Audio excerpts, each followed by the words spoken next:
Di pertemuan sebelumnya, kita membahas pembebanan overhead atau biaya-biaya tidak langsung ke produk-produk kita, di mana ada driver-driver.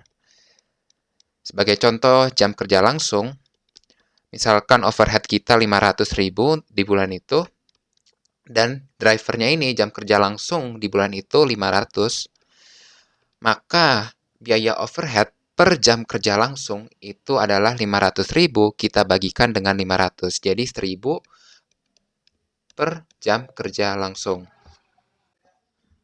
Jadi misalnya kita mempunyai dua produk, produk A dan produk B, di mana produk A itu memakai 250 jam kerja langsung, maka tarif overhead yang dibebankan ke produk A adalah 1.000 dikali 250 jam kerja langsung. Totalnya adalah 250.000 untuk overhead produk A, dan produk B juga sama, 250 jam kerja langsung, overheadnya 250.000. Nah, untuk pembebanan seperti ini, atau pembebanan tradisional seperti ini, cukup simpel.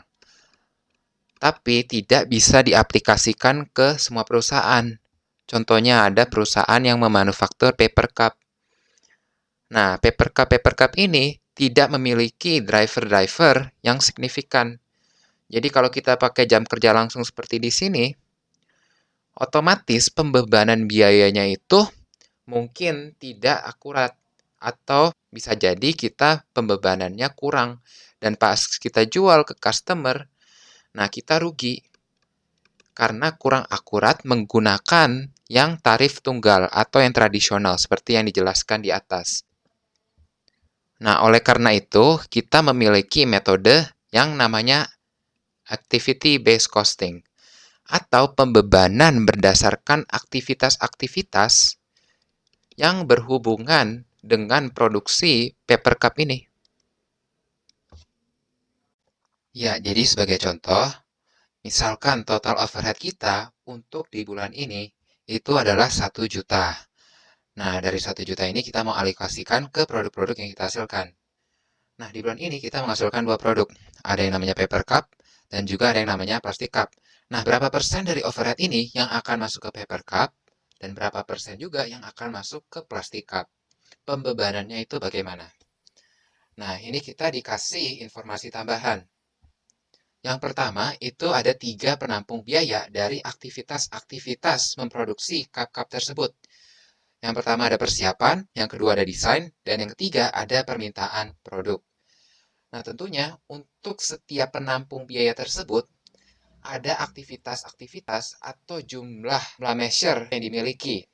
Contohnya, untuk persiapan, itu dasarnya adalah berapa sih unit yang dipersiapkan. Untuk desain, berapa sih jam desain yang dilakukan oleh tenaga kerja kita. Dan untuk permintaan produk, berapa sih jumlah produk yang diminta oleh customer kita. Dari penampung biaya di sini, 50% biaya overhead itu dimakan oleh persiapan. Untuk desain mengkonsumsi 30% dari total biaya overhead. Dan permintaan produk itu mengkonsumsi 20%. Nah, jadi kita akan mengkalkulasi untuk setiap penampung biaya itu biayanya berapa. Oke, berarti untuk persiapan 50% dari 1 juta artinya 500.000. Itu masuk ke persiapan. Untuk desain, 30% dari total overhead kita, berarti 300.000. Desain, dan yang terakhir, permintaan produk 20%, berarti totalnya 200.000. Itu untuk permintaan produk.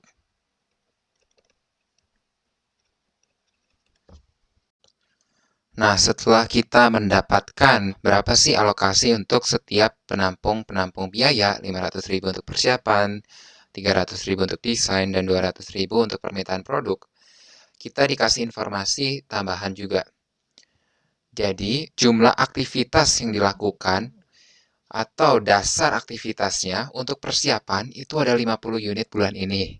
Dan desain ada 30 jam desain bulan ini.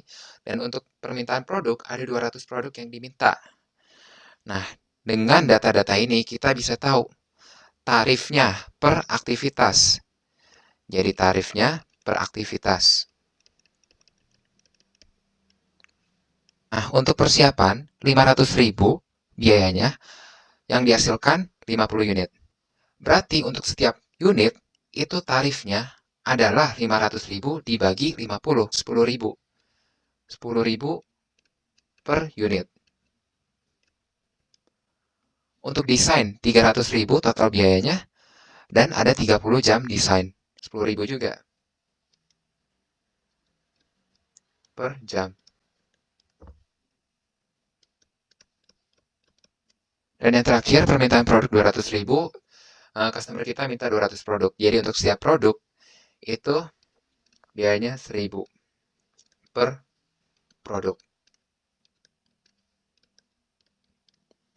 Jadi kita udah dapat tarif untuk setiap aktivitas-aktivitas yang ada. Nah, tadi kita menghasilkan atau memproduksi 2 produk. Paper cup dan satu lagi plastic cup.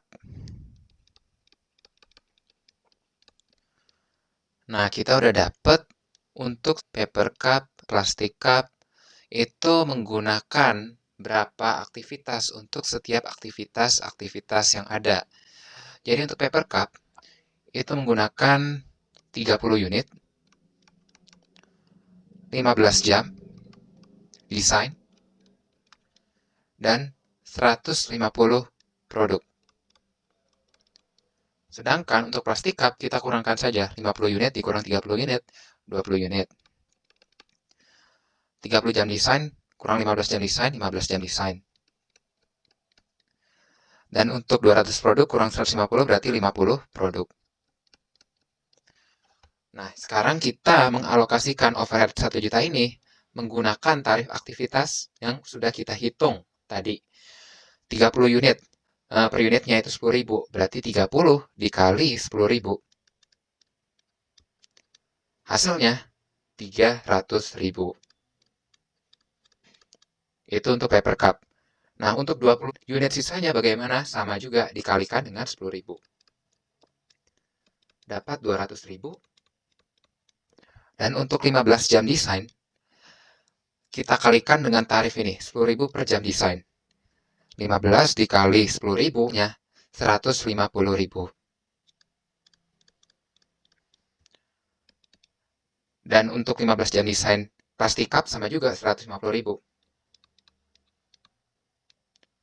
Dan untuk 150 produk, untuk setiap produk tarifnya 1.000 kita kalikan. 1.000, 150.000. Untuk 50 produk berarti 50.000. Nah, kita tambahkan untuk setiap aktivitasnya, berarti untuk plastik cup 200.000 ditambah 150.000 ditambah 50.000, itu hasilnya 400.000. Dan untuk paper cup 300.000 ditambah 150 tambah 150.000 berarti hasilnya 600.000. Nah, kita udah dapat. Jadi untuk 1 juta yang di sini 600.000 kita alokasikan ke paper cup dan 400.000 sisanya kita alokasikan ke plastik cup.